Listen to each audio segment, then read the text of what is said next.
Hi, this is just a quick video just to talk about some of the recent vinyl purchases I've made in the last couple of weeks or so. Been getting back into the vinyl a bit after a few years, mainly because I've just ended up with quite a lot of my old record collection coming back down from my parents' loft, which has been for about 30 years. Yeah, lots of good stuff to get through. I'm going to start off. First things I've got recently were the reissues of the Beatles albums in mono. I just wanted to get a couple of these. I've already got the mono box set and plenty of the stereo albums on CD, so it's really just really fancy getting some of these on the mono vinyl because I've heard really good things about them from various sources. So I got my two favourites. So I've got Rubber Soul, which has a bit of glare on there, so if you can see that. Which I think is really my ultimate favourite Beatles album. Just perfect record, great songs, great playing, and the band really in their prime at that point. I think the mono sounds great. I think it's probably the best mix for this album, really. And yeah, fantastic. So I'm really enjoying that.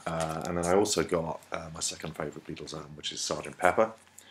In mono. I've already got this in stereo on vinyl, which is one of the other recent remasters that was done a couple of years back, I think, which was a digital remaster, but yeah, still pretty good. But yeah, I'm really enjoying this, and it comes with all like they all do, I think, with the replica packaging.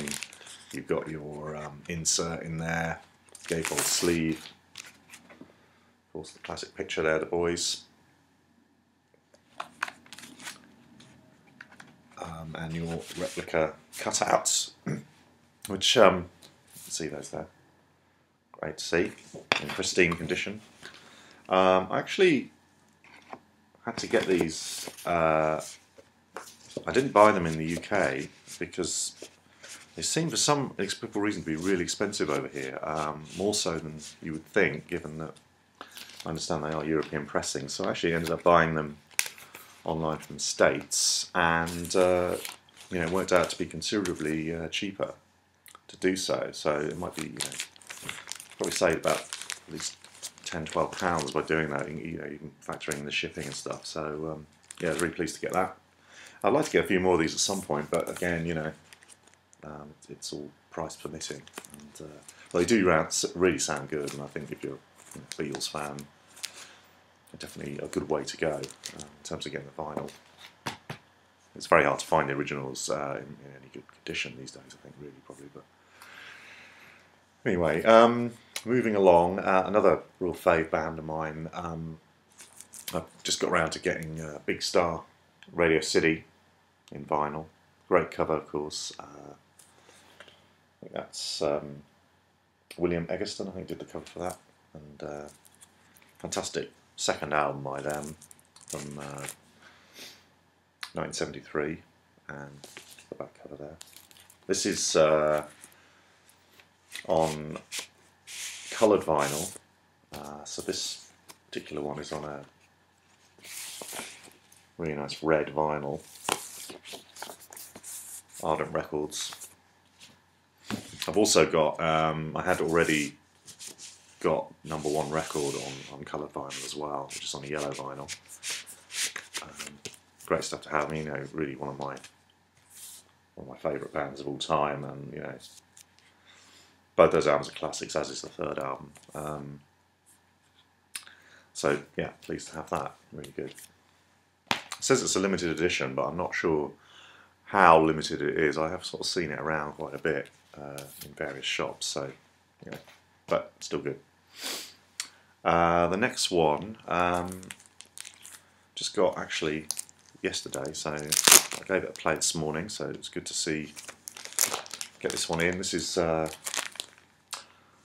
Very Best, The Cleanest from Venus, probably a fairly obscure English band, maybe not many people have heard of them, but they're really good. I got into it about 3 years ago. I got a great CD compilation of The Cleaners and Martin Newell's stuff as well. He's the main guy who writes all the songs and is pretty much the be-all and end-all of the band.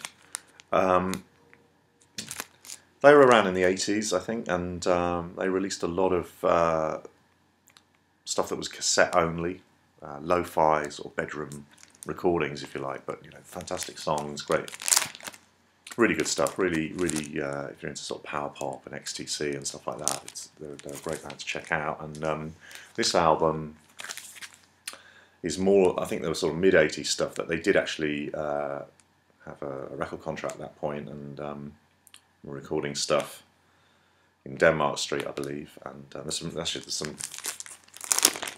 a little leaflet in here which gives you a bit more information about the recording, and it's pretty hilarious actually. Some really funny sleeve notes to this. So that's the booklet you get.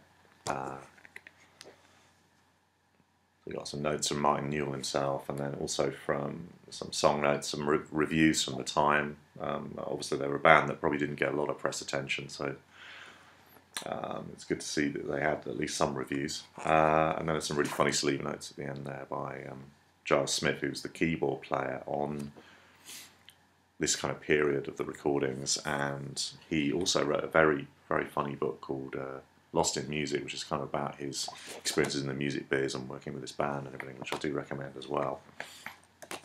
And yeah, great. It's also on a coloured vinyl, which is quite nice. I'll show you that.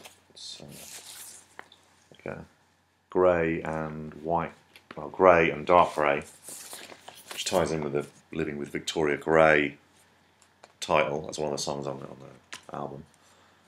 Yeah, I'm really pleased with this, and I think this is apparently only 500 copies of the vinyl have been done. I mean, this compilation was, I think, from 2004, and the vinyl, which is on Optic Nerve, a couple of years ago, 2012. So yeah, really pleased with that. And you know, it's kind of lo-fi stuff, so it's not audiophile at all, but yeah, it's great to have it. Songs are fantastic. Next up, this was one that I picked up in a record fair just about 2 weeks ago, and I was really pleased to get this. This is a Gene Clark album called Two Sides to Every Story, and this, you know, I'm a massive Gene Clark fan. I would say he's, you know, probably my top 5 singer-songwriters of all time, both with the Byrds and his solo stuff, and I really love a lot of the stuff he did in the 70s, particularly No Other, the album No Other, and the self-titled album that came out before that, which I haven't got on vinyl. I've only got them on CD. There's some reissues that came out a few years ago, and that's kind of when I got seriously into him. So this is my first Gene Clark vinyl album, and I was pleased to get this one because actually this hasn't, as far as I'm aware, been reissued on CD, or if it has, it hasn't really been widely available for quite a long time. I think probably since you know, the original album came out, I think, in 1977. So it was after No Other, and No Other was you know, a very kind of ambitious album with lots of orchestration and almost sort of kind of Pink Floyd-y type arrangements, and it was very, I don't think it was a big success. Critically it was, but I think it didn't sell well. I don't know, but I think this was probably a bit more of a return to trying to get back to maybe a smoother country rock sound, possibly, you know, a bit more of a sort of soft rock country sound. I wouldn't say, to be fair, I wouldn't say this is the best Gene Clark album, but there are, you know, as always, there are, you know, 3 or 4 really classics on here. Past Address is a brilliant song. Sister Moon is wonderful. You know, I mean, the ballads, Gene Clark with ballads is just, you know, out there. He's always does great ballads. So yeah, pleased to get that, and you know, it was only about £4 at the record fair I was at, so you know, it's perfect condition, really nice. It's on the RSO label.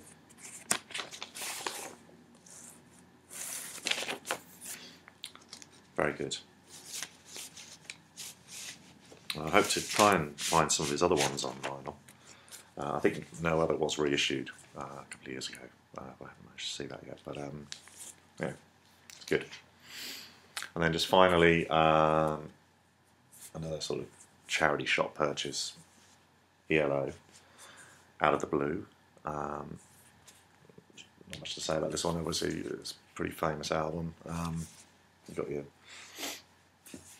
see that stereo gatefold sleeve there. Great record. Probably the zenith of their popularity. Of course, it's got Mr. Blue Sky on it, and Wild West Hero, Turn to Stone, all great tracks. It's pretty good throughout, really, to be honest. Been getting back into ELO quite a lot recently. They're a band that I kind of really loved when I was a kid, in the late 70s, but I kind of, I knew the hits. I've always had their greatest hits album. I've had this one on cassette back in the day, 1977. So yeah, it's pleased to get it on vinyl. It was really good condition. It's only like, £3 from charity shop, so good stuff. And I'm kind of getting into a lot of their stuff that was a bit earlier than this as well. New World Record, Face the Music, particularly El Dorado is a wonderful record, and I think they're a sort of band that are starting to get a bit more respect, musically for what they did, and what Jeff Lynne in particular, what he was able to achieve in the studio, and with his great songwriting throughout. I think that's it's good to see that happening, and yeah, that's kind of what I've got recently, and hopefully I'll post another video soon with maybe a bit more vinyl goodies. So thanks a lot. Thanks for watching.